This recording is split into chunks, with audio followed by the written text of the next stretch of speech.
Hi everybody, welcome back to Shell Star Stitches. Hope you're all good and having a lovely weekend.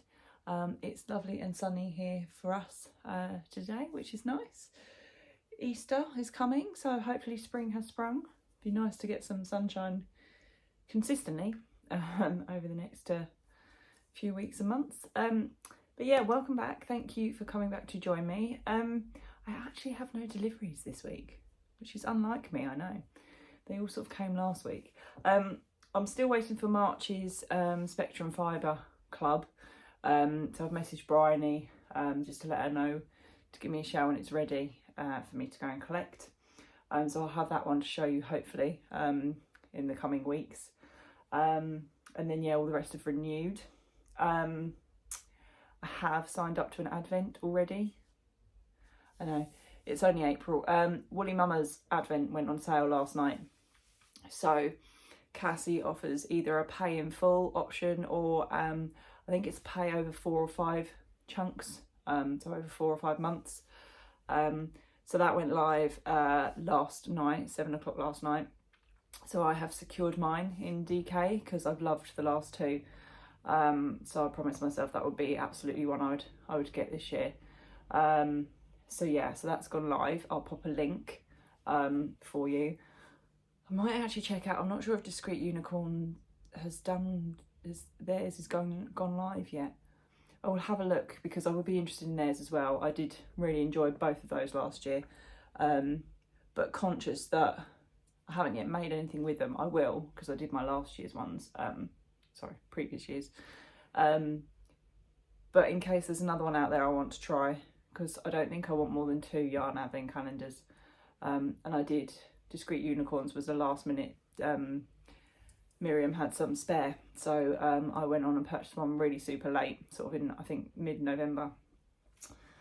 So yeah, I know, talk of Advent already, but it happens because the small businesses need to plan getting enough yarn and start to dye it, obviously, quite in advance to be super duper organised.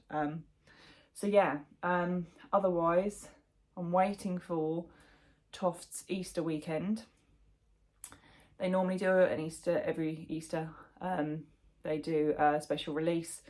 They have put a few odd bits on there like Easter kits and Easter, there will be an Easter patch, which is the same as last year, I believe, the hatching Easter chickling, if that's what you call it. But they normally do an Easter egg hunt, which can be free digital patterns, free card patterns if you place an order, normally a discount code for an order after Easter, patch and things like that. So we're going to wait to see if there's anything new or special that comes out Easter weekend. I'm hopeful that Kerry might launch it. I think it'll probably be Thursday. They tend to do their launches on Thursday at the moment, so we will keep our eyes peeled. So hopefully next weekend I can talk to you about that. Yeah, nothing coming at the moment, which is good because I'm trying to be good, and I need to use up what I've got. Say use up my stash that I've got. I don't think in my lifetime I could use it up, but there you go. So this weekend is me showing you makes of what I'm working on and what I've done this week. So yeah, so let's start with what I started and finished this week. So it's a little project that I've made for a present. I won't say who, I don't think they watch this, but it's a little gift. So I have decided to make a Toft Mini Flower Monster. So it's a mini carnation in a hand dye. So here we go. It's very small, as you can see on my hand. So if you follow me on Instagram, you may have seen this on my Insta already, I've posted. So this is the mini carnation. It's funny because I've not made, I have made some minis because I've made a mini, I've only made the mini sapling, if it's sapling or a, I can't remember what you call it, tiny little bulb, I think it was, I made out of the kits. But whether it's been a change to the pattern, but these arms they're not like normal Toft mini arms, they're just sort of like loose little leaves, which is quite cool. I've not seen that yet. There's always bits of fibre on there, but yeah, so little, I can see that. it's just sort of chaining up and down to make little thin leaves, which works well, but it just looks like the flower is constantly saying, put them up, put them up. I'll do it against the grey. You can't really see it very well against my black t-shirt, that's what it is. So yeah, so this is the mini carnation pattern. I did decide to do it in a hand dye rather than just do cream and like magenta edges, which is what it's kind of shown in, or ruby edges. Because it reminds me of, you know, when you can buy the flowers in bouquets from supermarkets, where they've dyed them by like the colour of the water they're watered with. So, and they make them sort of rainbow coloured. Or I think you can like cut the stem in certain ways so it sucks up different colours. That's what I've gone for here. That's the look. So let's see that focus. Don't think that's going to focus on that. Well, if I stand behind it, it might. There we go. So the hand dye yarn is leftover rainbow fish from Siobhans Crafts. I used it in one of my jumpers. I think I did it on a missing yarn licensed to frill jumper. So this was leftover. So I had about 70 something grams left over. So this only took about between 20 and 25 grams, I think, because the head was done in the same colour, in the same colourway as well as the petals. So we obviously had it all the way through. But yeah, and I've put a little face on there, you can see. So yeah, really pleased with that, but it is sort of like super tiny flower monster. So yeah, that is done and dusted. So that was a couple of nights that only took me, really. It wasn't too long. Then we have been working on, I'll show you the final thing last. So we've been working on in between when I've needed a break. This is the back for my Harry Potter Marauders map blanket. So this is the back piece that I'm making to hide all the ends. So yes, like a loon, I'm crocheting another 40,500 stitches to hide all the ends in the back. So this is where we've got to. So I've completed all house colours first time round. Can't even fit it in. And now I've started back on Gryffindor again, the red. So yeah, by the time I finish this, it should be, well, it's the same size as the Marauders map to go on the back. And then what I'll do is put them, like you do with sewing, wrong sides together, and I'll crochet all the way around the edge, and then I'll come out a little bit and make a little bit of a border. Probably with the cream and the burgundy that I use for the actual Marauders map itself, because that is what I'll have most of left over, I think. Let me just have a look. It's over here. Let's see if the widths are matching. Oh, excuse, probably got my bum in the camera. I haven't actually laid it out yet to test the width, but it should be the same. But the trouble is, when you're doing something apart, your tension. So this is the back. So let's hold it up and hope for the best. Oh, make sure I don't pull half my stitches out. To be fair, it's just rows of back and forth double crochet, so it's not too much of a worry.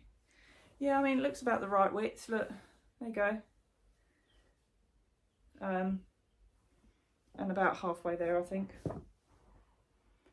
If I've done my maths right, I'm not altogether sure I have, because it looks a lot longer. It's 225 rows and I've done 28 rows of each colour. Maybe I've gone wrong, we'll see. We'll see what happens, but I mean, I look like I've got a lot more than half to go, but let's fold it up actually. If I fold it in half, that would be the better way to do it, wouldn't it, Michelle? You can tell I was not prepared for this. Right, so let's do half the blanket. You can't see that, it's lying on my lap at the moment. And let's put this up here. Yeah, no, that is, look. That's the Marauders map is folded in half. Let's see if I can hold it up this way. And that covers the half, so that's fine. It just, you know, when it's almost like an optical illusion. It looks like the Marauders blanket is far longer than this, but I suppose because it's in cream, it probably looks a bit bigger anyway. So yes, that will hide the endless ends on the back here, and it's going to make it quite thick and quite warm, I should imagine, because it's two thicknesses of Aran weight yarn. So we'll see, and then I'll be able to use it properly to sit underneath, because I haven't really been using it. A, it's getting warmer now, and also B, because of all the ends on the back. So once we finish that, I will show you, but it should be fairly straightforward and simple. So that is what we're working on when we need just some mindless crochet, not following anything or doing anything, like when I'm tired, or when I've got to concentrate on whatever programme we are watching on the telly. Let's see, I'm getting myself in a muddle with my yarn already. Doesn't take much for me. Anyway, we'll fix that later so we don't get a knot. And I'm still working on my king doll. I haven't finished because I stopped to make the flower monster, and have had a really, not a bad cold, but I've had a cold all week, so I've been going to bed early and not really managing much crochet. So we have made progress on the king. So he now has, he's a full body and he's got his hair and his eyes. We've got some gaps either side for his ears, which I haven't yet done. But yes, he's all in Toft yarn I've done him in. So he's in Toft Sapphire, Oatmeal and Silver so far. So I think the pattern actually did his hair in white, or what would have been cream in Toft yarn, but I kind of feel like his hair's not properly white yet. It's kind of a bit grey as well, so light grey, so that's why I did that. We finished the, well, sort of, we finished the actual making of the robe, they call it, but I know when we did the queen, this was called the mantle. I just need to get some charcoal yarn now to do little like marks, to do the little black dashes all the way through, you know what I mean. And this is with Toft Ruby and Toft Cream, so that's all ready and done. So yeah, that's good to go. And then we have done in Toft Amethyst the first part of the crown, and it looks super big for his head, but I think what happens is, I mean look, I think what happens is we do a yellow band. I haven't got to that part yet, and I think it kind of maybe is a little bit smaller, so it brings it in, because I thought if you kind of, I don't know, smush it slightly like this, the hat, it would then sort of, because the crown is like, not pleated, that's not really the right word, but you know what I mean, it's, yeah, it's not just flat, is it? It's got sort of pieces like this to make it. So yeah, so we're getting there. We've got the rest of the crown to make. I think he's got a sash, some detailing on the front like buttons, and then an orb and a sceptre, I think. So we haven't got much more to do, so I'm going to carry on with him hopefully today and do, I ran out of the colours that I needed downstairs, so I was lazy and didn't go back up and get the other colours I need, which I think is yellow and green and possibly some more red. But yeah, so that is the free king pattern from Makemeroar Designs that's on Hobbycraft at the moment. So we're almost there, we will finish that. But yeah, that's what I'm working on at the moment. I need to sit and write my list as to what I want to plan and project and do, because once I finish the king, obviously I'll have the Marauders map back piece to do in between, but I'd like an actual project. Obviously the new Alexandra's Flowers book came last week, and I haven't yet made anything out of that. The Dahlia was speaking to me straight away, so, but then obviously I've got lots of kits and things to make. So I've got the Rose Campion that I got from Crate and Craft when it's exclusive there. It's now actually on Toft, you can get that. But yeah, just patterns and projects. I definitely want to do a hexie cardigan, and I probably ought to hurry up with that before we end up in summer and I'll make it and then I won't need to wear it. Definitely want to try that, and I've got packs of yarn sorted ready for jumpers or, you know, things like that. So yeah, and then I need a project for both my advents from last year. But I'm now I'm on 2 weeks holiday now, and then when I go back I'm on my new hours, so I get every Friday off. So that's going to be a day for me. I'm going to try not to do any housework, and pretty much sit and be creative, either crochet or hand dye some yarn out in the garden, or go for walks with my dad, see my mum, go out, or go visit family or anything like that. So it's going to be a mixed match, but hopefully a bit more time for crochet and crafting as well, and maybe even recording my videos on a Friday. But yeah, so there you go. So yeah, nothing coming crochet related or yarn related. Yeah, seeing a lot of nice yarn shows going on up north. I think Spring into Wool was this weekend. I think there was the Stitch Festival last weekend. So there's a lot been going on, which makes me jealous I don't live up north and could go more. But there you go. So I'm going to stop waffling now, get this video uploaded for you.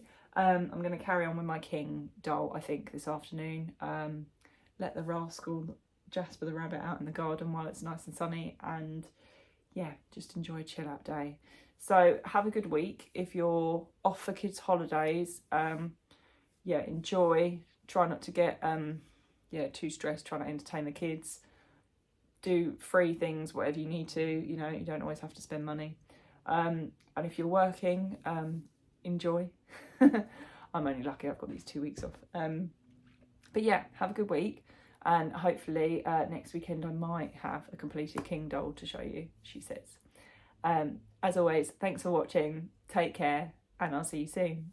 Bye.